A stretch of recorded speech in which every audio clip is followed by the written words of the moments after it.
It's her granddaughter who describes Eliza House Trist and says, a woman of much ability. That's an understatement. Hi, my name is Lou Hatch. I'm a guide at Monticello. My name is Holly Helenewski. I'm David Thorson, and this is In the Course of Human Events.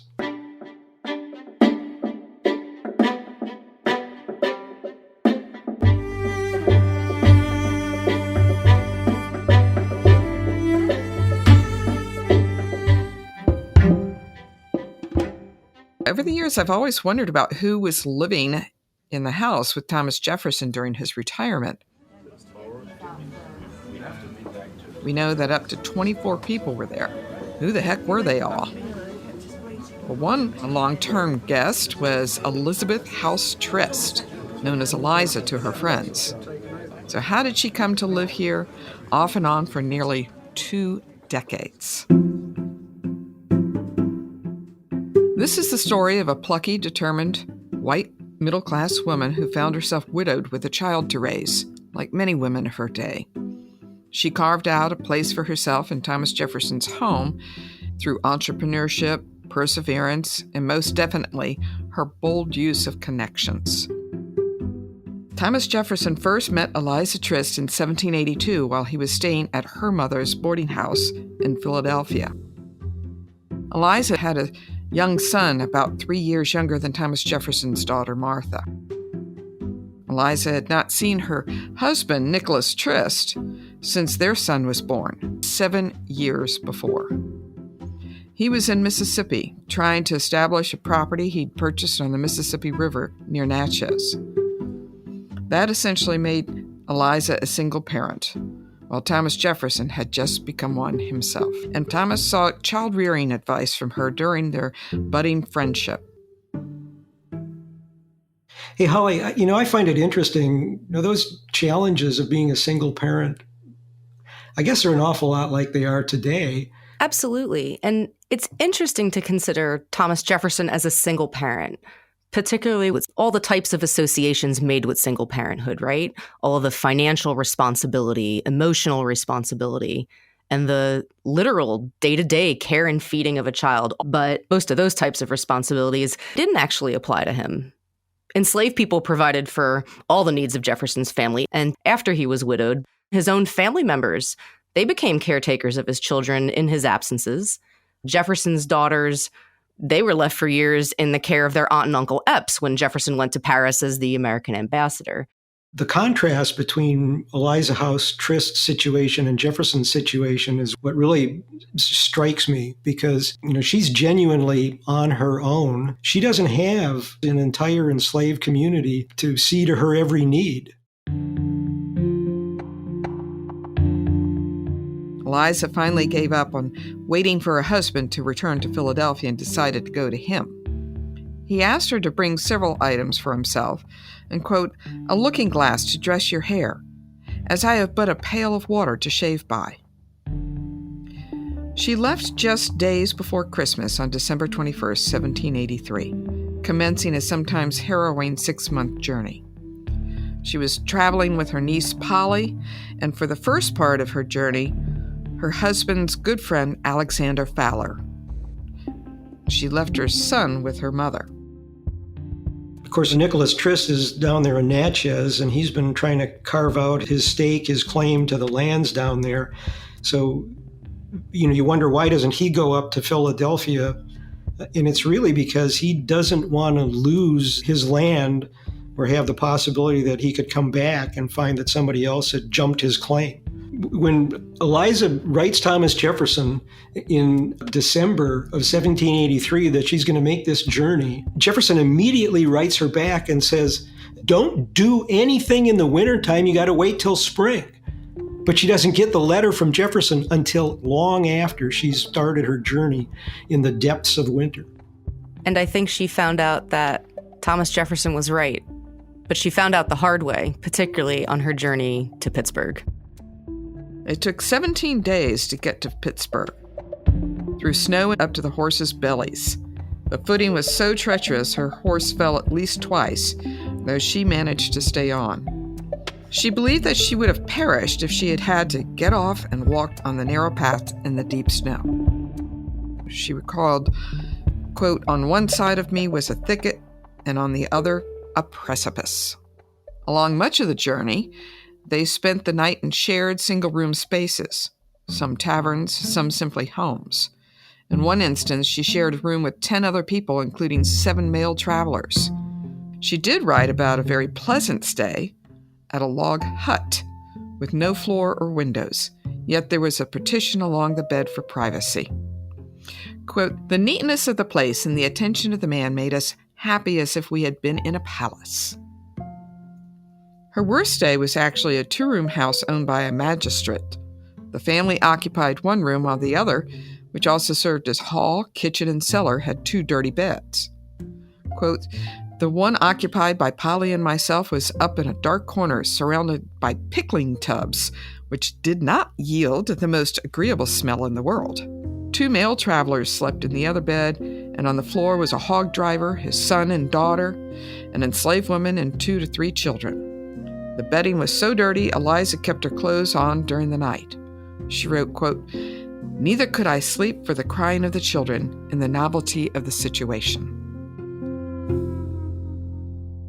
Holly, in Eliza Trist's diary, she talks about having to share quarters with strange men, with other women. Do you think she was scandalized by that? The notion of privacy as we experience it and even expect it today, it really does not exist in this time period.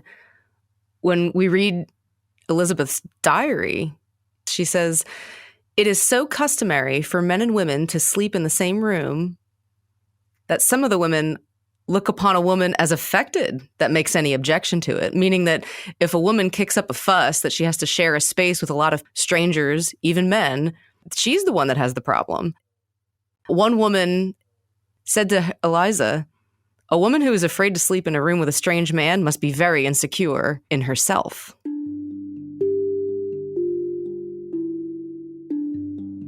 She stayed in Pittsburgh the rest of the winter, waiting for a boat to be built to travel down the Ohio then Mississippi rivers. The river journey took 3 weeks and was just as dangerous and difficult as the journey overland, or even more so. Huge timbers bobbed along the water, threatening to capsize their boat. The boat's roof rammed into a large tree and had to be partially cut off.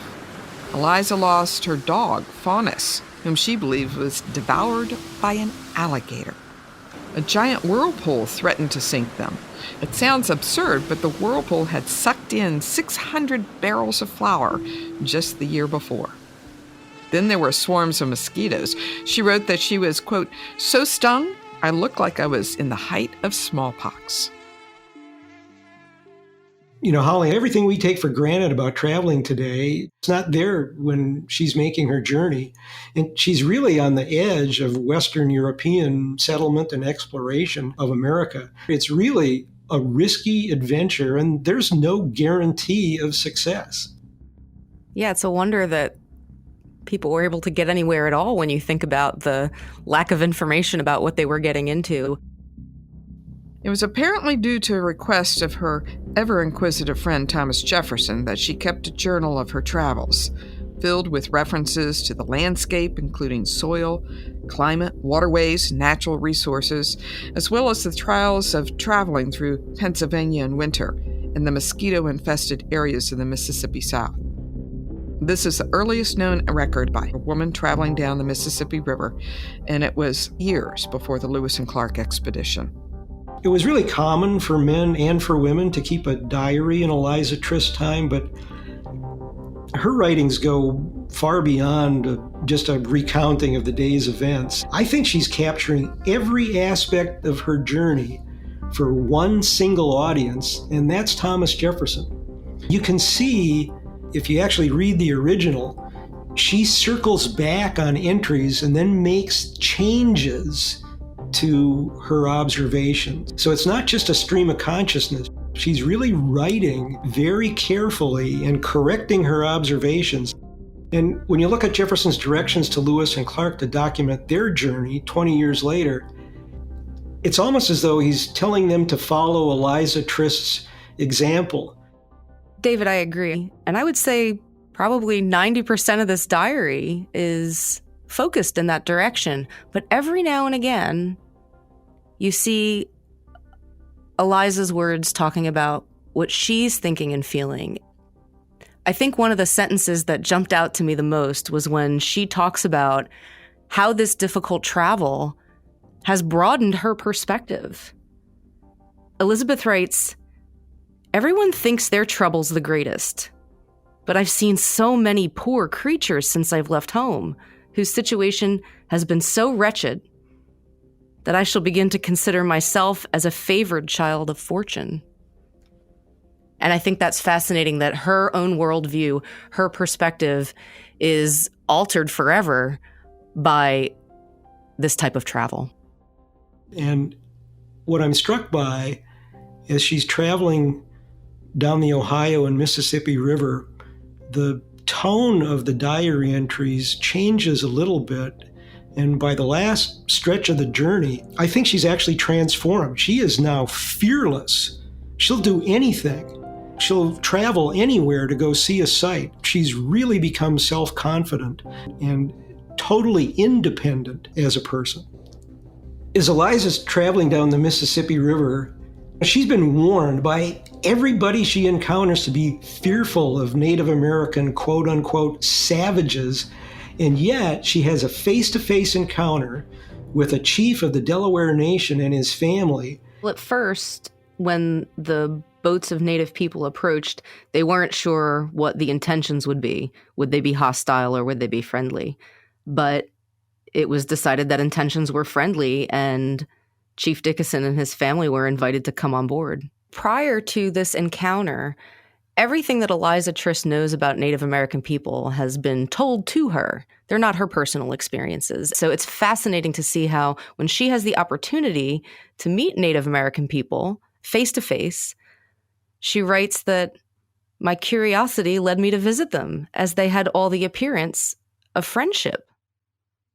Trist says that when they met, they ate and drank together, that they smoked together with her group, and that the Delaware chief's family honored her group with their company. And when they finally said goodbye, that the Native people, quote, wished us well and left us in great good humor. But for all that, when you read Trist's words, there's still a question about whether or not all her preconceived notions are still permeating this special encounter. Because in her diary, Eliza writes, quote, "As it is good to have friends at court, I carried the woman some bread. And as her infant was exposed to the sun, I gave her my handkerchief to shade it." As it is good to have friends in court. I keep turning that phrase over and over again in my mind. What does Eliza mean here? Is Trist genuinely offering this woman bread and offering the baby shade from the sun as a gesture of kindness? Or does that turn of phrase mean that Trist's motives for being generous are more about her own self-preservation on her own journey? It's really a fascinating journal entry. It took me right back to Philadelphia because she has friends at court in Philadelphia, Thomas Jefferson and James Madison. So I think it's working on two levels, that she really does understand that Chief Dickinson is the person in power where they are at that time and is courting their friendship just as she's courting the friendship of the people in power in Philadelphia, Jefferson and Madison. After 8 years of separation from her husband, after months of grueling travel, Eliza Trist was just about to reach Natchez when she learned that her husband, Nicholas, had died of yellow fever 4 months earlier when she was wintering in Pittsburgh. What we're waiting for this whole journey is the culmination of that trip where they're finally reunited. And what we end up with is a journal entry that cuts off mid-sentence, and then that's the end. In some of her very last sentences in her diary, she imagines their happiness as they're finally reunited for the first time after all these years. Her great-granddaughter, Martha Jefferson Trist Burke, gave a detailed account of what she knew of the moments when her great-grandmother, Elizabeth Trist, learned of her husband's death. Burke wrote, "After weeks of peril and suffering, They reached Natchez, where my poor great-grandmother heard of the death of her husband 3 weeks before. The shock was so great that she fainted and was so long unconscious that they almost despaired of her recovery. But the brave woman rallied. Now, she spends about 6 months in Natchez kind of trying to make a go of it on her husband's lands before I think she gives up. And she's also lonely. She writes letters where she just says, I can't do this anymore. I want to go home. With her husband's death, Eliza struggled financially. She spent years soliciting Jefferson, James Madison, and others to help her secure her husband's lands and English inheritance of 1,000 pounds sterling. Her son, House Trist, married Mary Brown, and Eliza moved with them to Albemarle County in 1800. In 1803, President Jefferson appointed him as customs collector for the port of New Orleans. Trist arrived in late spring of 1804. His wife, sons, and mother Eliza arrived soon after. Then yellow fever struck Eliza's family again. She'd already lost her husband and mother to the disease. Now her only child succumbed to it just a few months after his arrival to the Natchez area. He was 28. Eliza stayed in Louisiana for a few years until her daughter-in-law remarried.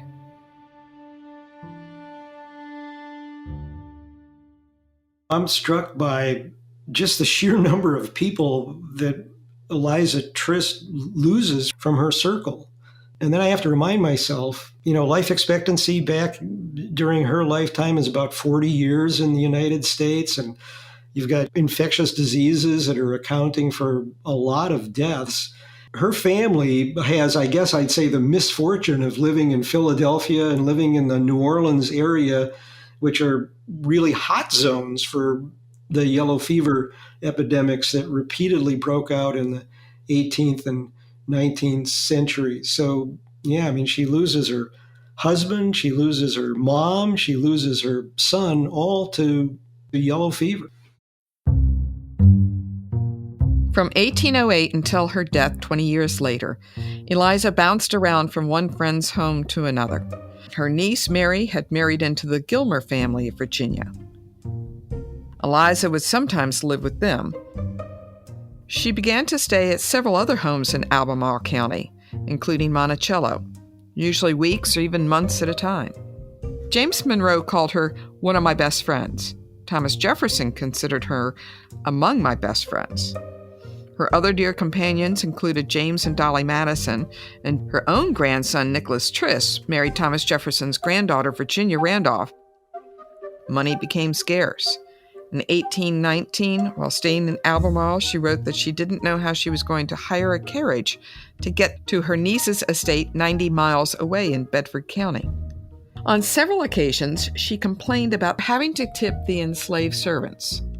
She wrote, quote, "Trifling donations to the servants runs away with a sum in the course of the year that is considerable to my purse." She also lamented about wearing out my welcome at her various relatives and friends, leading her to depression at times.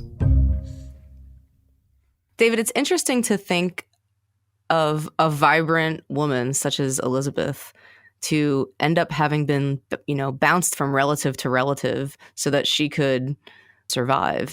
I think it really comes down to the circumstances, Holly. For a person like Eliza Trist, who didn't inherit wealth, she chose not to remarry. Her options are really limited to living with relatives, to living on the kindness of friends, or being forced to try to survive through manual labor. But Elizabeth in particular, she was such close friends with important people like Jefferson and Madison. So why wasn't she able to access some more help from them? I mean, could they have given her money or a more permanent residence? Her circle of friends, her relatives in the Albemarle County area, they've got land and labor, but they themselves were perpetually short of cash.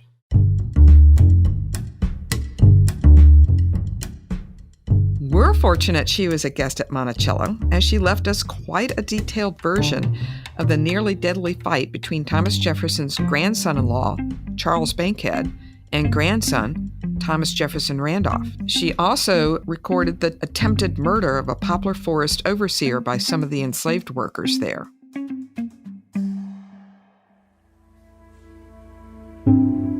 Eliza was at Monticello until just before Jefferson died, but she was starting to have delusions and show signs of dementia. So she was placed in the custody of Reverend Frederick Hatch.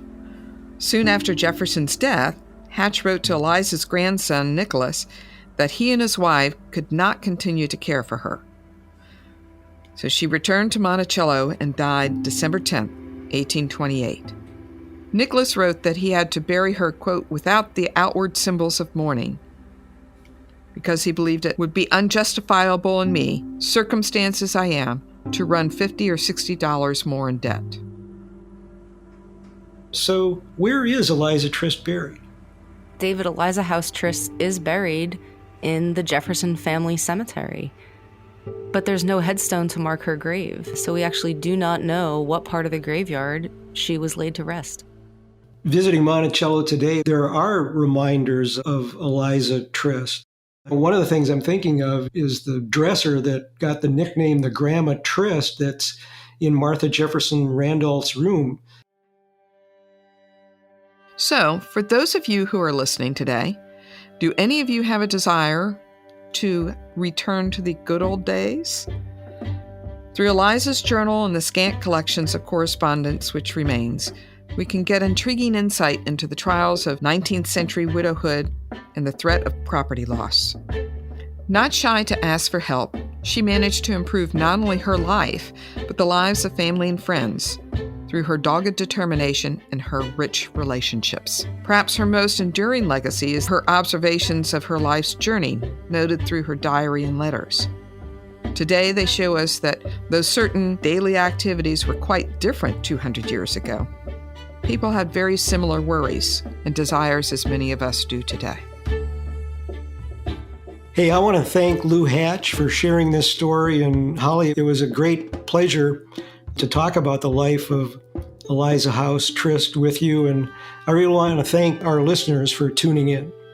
David, it was great to work with you on telling this story. And I want to thank Lou Hatch for also helping us bring the story together today. If you'd like to find out more about Eliza House Trist, check out Gerald Gewalt's book, Elizabeth House Trist. That was my initial inspiration for learning about her. And Karen Chase, who did a wonderful project for the Virginia Humanities, as well as the actual diary that's at the University of Virginia. We will put links to these on our website for you.